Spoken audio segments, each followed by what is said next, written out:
जब शत्रु अति शक्तिशाली हो और वह आपके ऊपर अनेकों अत्याचार करके प्रताड़ित कर रहा हो, यदि प्रशासन से गुहार लगाने के बावजूद भी उस अत्याचारी को दंडित नहीं किया जा रहा हो, तब आप इस अज्ञा बेताल की साधना करके उस शत्रु को जलाकर राख कर देंगे, उसे अपने पैरों तले रौंद देंगे। उसका घर, दुकान, फैक्ट्री, खेत खलियान सब कुछ राख में बदल जाएगा इस अज्ञा बेताल की साधना से। अगर आप बहुत दुखी है, कहीं भी आपको दूसरा कोई मार्ग न मिल रहा हो, तो ही इस अज्ञा बेताल की साधना करना। इसकी साधना करने से यह आपको पूरा न्याय दिलाएगा। आपके ऊपर हो रहे हर अत्याचार का ये स्वयं बदला लेता है। बहुत ही शक्तिशाली साधना है। अज्ञा बेताल दो तरह से सिद्ध होता है। दोनों विधियां बताऊंगा, आपको जिस विधि सरल लगे उसी से साधना करके लाभ उठा सकते हैं। आपको क्या करना है, शनिवार के दिन रात्रि काल को किसी एकांत समय में पीपल वृक्ष के नीचे या बाग में या जहां कोई लोग आते जाते ना हो, बिल्कुल सुनसान स्थान पर आपको गाय का गोबर लेकर उस स्थान को लीप देना है। उस चौकी बनाकर उस चौकी को लीप देना है और आपको एक काले कंबल का आसन लगाना है। उस आसन पर बैठ जाना है और सामने आप लौवान की धूप जलाएंगे और एक मिट्टी की कठौती अपने सामने रखेंगे और उस कठौती में घास फूस वगैरह रख लेंगे और अपने पास आप एक कटोरी में काले उड़द के 50 या 100 ग्राम दाने भी रख लेंगे और उसके बाद आपको मंत्र उच्चारण करना है। मंत्र एक उच्चारण किया और मंत्र के अंतिम शब्द पर आप स्वा बोलते हुए उड़द के 1-2 दाने लेकर उस घास फूस पर जोर से फेंकेंगे और इस तरह आप 108 बार मंत्र का जाप करेंगे और 108 बार ही उड़द के दाने फेंकेंगे। इस साधना में आपको बीच में कई डरावने अनुभव भी हो सकते हैं। कोई हलचल करके बेताल आपको डरा भी सकता है और आपके आसपास अग्नि जलती हुई दिखाई दे सकती है। इसमें अनेक ऐसे डरावने अनुभव होते रहते हैं और इसमें साधक डरे नहीं, निडर होकर साधना करते रहें। आपकी जब साधना की अंतिम रात्रि होगी, यानी 21वीं रात्रि जब आप साधना कर रहे होंगे, तो आपके उड़द फेंकते समय अचानक आपके सामने रखा घास फूस का ढेर जलने लगेगा और उस ढेर में से वीर बेताल अपनी जीभ को लपलपाते हुए घोर गर्जना के साथ प्रकट होगा। उस समय आप बेताल के लिए भोग प्रसाद जो होता है वह तैयार रखें। कई बार बेताल बीच में ही अचानक प्रकट हो जाता है।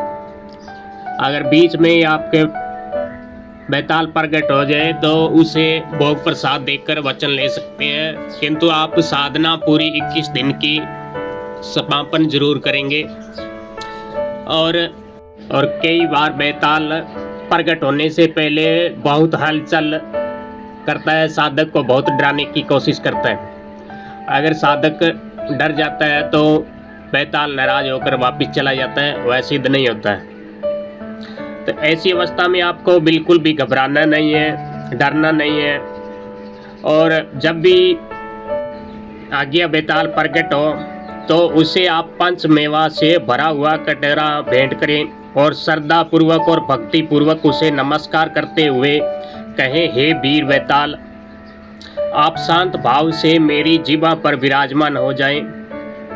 और इस प्रकार कहने से वह आपके जीवा पर विराजमान हो जाएगा और जीवा पर निवास करने से आप जब भी स्मरण करेंगे, उसको याद करेंगे, तुरंत वह प्रकट होकर आप जो भी कार्य है उसे सौंपेंगे, वह तुरंत उस कार्य को करेगा। अब आगे मैं आज्ञा बेताल को सिद्ध हो जाने के बाद शत्रुओं को कैसे आप उसे भस्म करेंगे उसकी विधि बताऊंगा। उससे पहले आप एक वीडियो को लाइक कर देना, कमेंट में हर हर महादेव लिखना और आप वीडियो को पूरा देखना, अधूरी जानकारी आपके लिए कोई काम की नहीं है।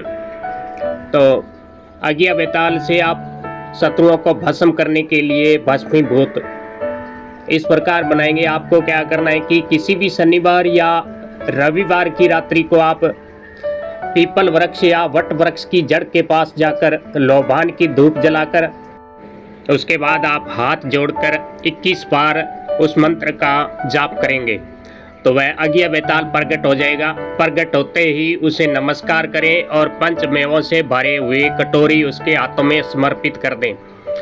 फिर हाथ जोड़कर वंदना करें, हे वीर बेताल, अमुक गांव में, अमुक शहर में, अमुक गांव का निवासी, अमुक व्यक्ति हमारा घनघोर शत्रु है। आप अपनी तेजस्वी अग्नि द्वारा उसका सब कुछ जलाकर भस्म कर दें, राख कर दें। यह प्रार्थना सुनकर आज्ञा बेताल बहुत ही क्रोधित हो जाएगा। उससे मुख से अग्नि की ज्वाला भभकने लगेगी। ज्वाला प्रकट होकर वायु के मार्ग से जाकर शत्रु के घर द्वार, महल, अटारी, दुकान, व्यावसायिक खेत, खलियान आदि को जलाकर राख कर देगा। आपका शत्रु का बिल्कुल सर्वनाश हो जाएगा। और इस तरह आप विनती करके आज्ञा बेताल से अन्य कोई सा भी कार्य करवा सकते हैं, किंतु आप कोई भी अनैतिक कार्य न कराएं, बिना मतलब का कार्य न कराएं, क्योंकि यह एक दिन शक्ति आपका भी सर्वनाश कर देगी अगर आप उनसे कोई अनैतिक कार्य कराएंगे। तो अंततः आप समझदारी से काम ले, जानबूझकर मुसीबत अपने सर पर न लेना। अगर आपको वीडियो पसंद आया तो लाइक करना, कमेंट करना। जय महाकाल।